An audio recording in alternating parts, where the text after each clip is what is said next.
నమస్కారం.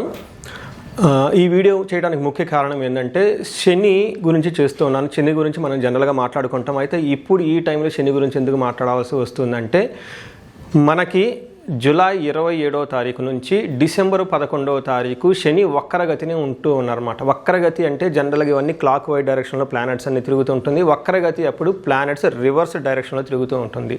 శని టోటల్గా ఈ వక్రగతి సందర్భంగా నెలన్నర రోజులు వక్రగతితో ఉండటంతో దీని యొక్క ప్రభావం 12 రాశుల వరకు ఎలా ఉంటుంది ఏంటి అనేది ఈ వీడియోలో మనం చెప్పుకోబోతున్నాం. ముందుగా చూస్తే మనం మేషరాశిని గమనిస్తే మేషరాశి వారికి ఏలినాటి శని ప్రభావం ఇప్పుడే స్టార్ట్ అయింది. గత 1 సంవత్సరం నుంచి వీళ్ళకి ఏలినాటి శని ఉన్నా కానీ లాస్ట్ ఒక నెలన్నర నుంచి మాత్రం చాలా కాల్స్ ఎక్కువ వస్తూ ఉన్నాయి నాకు. అంటే ఏలినాటి శని యొక్క ప్రభావం వీళ్ళ మీద చాలా ఎక్కువగా ఉందని గమనించాలి. అయితే దీనితో పాటుగా గురువు కూడా అంత సపోర్టివ్ ఇవ్వడంతో వీళ్ళకి ప్రాబ్లమ్స్ ఇప్పుడిప్పుడే అధికమవుతూ ఉన్నాయి. ముఖ్యంగా ఎలాంటి ప్రాబ్లమ్స్ అంటే ఏ పని చేసినా కలిసి రాకుండా ఉండటం, విపరీతమైన ఖర్చులు అవ్వటం, వచ్చే ఆదాయానికంటే కూడా ఖర్చులు విపరీతంగా ఉండటము, మరలా ఖర్చులు ఎక్కువగా ఉండటము, ఆదాయం తక్కువగా ఉండటం, చాలా ఇబ్బందులు పడిపోతూ ఉన్నారు.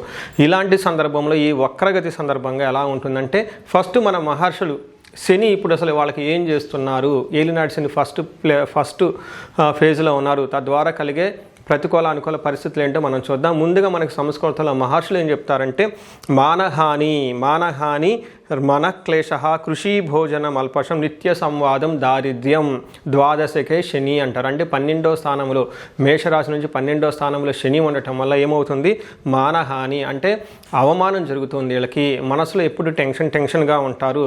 కృషి మల్పశం అంటే ఏదైనా కనుక పని చేస్తే అందులో సరైన భోజనం రాదు. నిత్య సంవాదం ఎప్పుడు ఎవరితో ఒకరితో గొడవ పడటం, అనుకున్న విధంగా పనులు పోవటంతో చాలా అన్రెస్ట్గా ఉంటారు, ఇబ్బందులు పడిపోతూ ఉంటారు. వీటన్నిటితో కూడాను దారిద్ర్యం అంటే ఫైనాన్షియల్ క్రైసిస్ ఎక్కువగా ఉంటుంది. మీకు వచ్చే ఖర్చులు ఎక్కువగా ఉంటుంది, ఆదాయం తక్కువగా ఉంటుంది.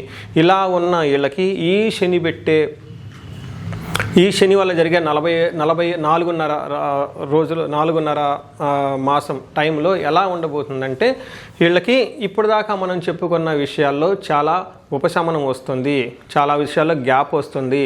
శని మీకు ఉన్నటువంటి ధన ప్రవాహాన్ని ఇస్తూ ఉంటారు, అన్నిటిని ఇస్తూ ఉంటారు. ఇది ఇప్పటిదాకా మీరు ఏడే సాడే సతికి సంబంధించిన వ్యవహారం ఎలా ఉంటుంది అనేది ఒక టేస్ట్ మీకు ఆల్రెడీ తగిలింది. ఈ 4.5 మాసంలో ఆల్మోస్ట్ ఇప్పుడు మీరు ఏదైతే ప్రాబ్లమ్స్లో ఉన్నారో ఈ ప్రాబ్లమ్స్ నుంచి ఒక 75% వరకు ఉపశమనం వచ్చే అవకాశం ఎక్కువగా ఉంది. అందులో ముఖ్యంగా మీరు చూసుకుంటే వీటి వల్ల ప్రభావం మీకు అనవసరమైన ఖర్చులు, ధనవ్యయం విపరీతంగా పెరిగే అవకాశం ఉంటుంది. మనశ్శాంతి, ఆందోళన, విదేశీ ప్రయాణాలు, దూర ప్రయాణాలు చేసే వాళ్ళకి యోగ్యతగా ఉంటుంది. తర్వాత శత్రువుల పట్ల చాలా జాగ్రత్తగా ఉండాలి.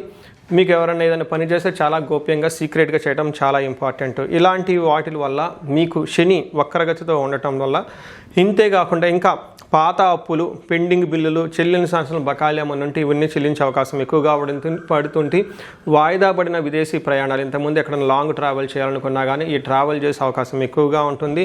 ఇంతకుముందు ఏదైనా కనుక మీకు అనుకూలంగా లేకుండా పనులు జరిగితే ఈ టైంలో వాటిని చక్కదిద్దుకునే అవకాశం చాలా ఎక్కువగా ఉంటుంది. సో ఈ టైంలో మీరు ధ్యానము, జపము, శనికి సంబంధించిన పరిహారాలు చేసుకుంటుంటే చాలా బాగుంటుంది. సో చూసారు కదండి, ఈ వచ్చే 4.5 మంత్ మీకు ఒక్కసారి లైఫ్లో ఒక బ్రేక్ వచ్చినట్లు ఉంటుంది, కొంచెం ఉపశమనంగా ఉంటుంది. పెండింగ్లో ఉన్న పనుల మీద కనుక దృష్టి సారిస్తే ఆ పనులన్నీ చక్కగా టయానికి కంప్లీట్ అయ్యి మీకు చాలా ఉపశమనంగా ఉంటుంది. ఆ తర్వాత ఇంకా ఏలినాటి శని మీకు చాలా రోజులు ఉంది కాబట్టి ఇది ఒక రిలీఫ్ టైం అని మీరు అనుకోవచ్చు.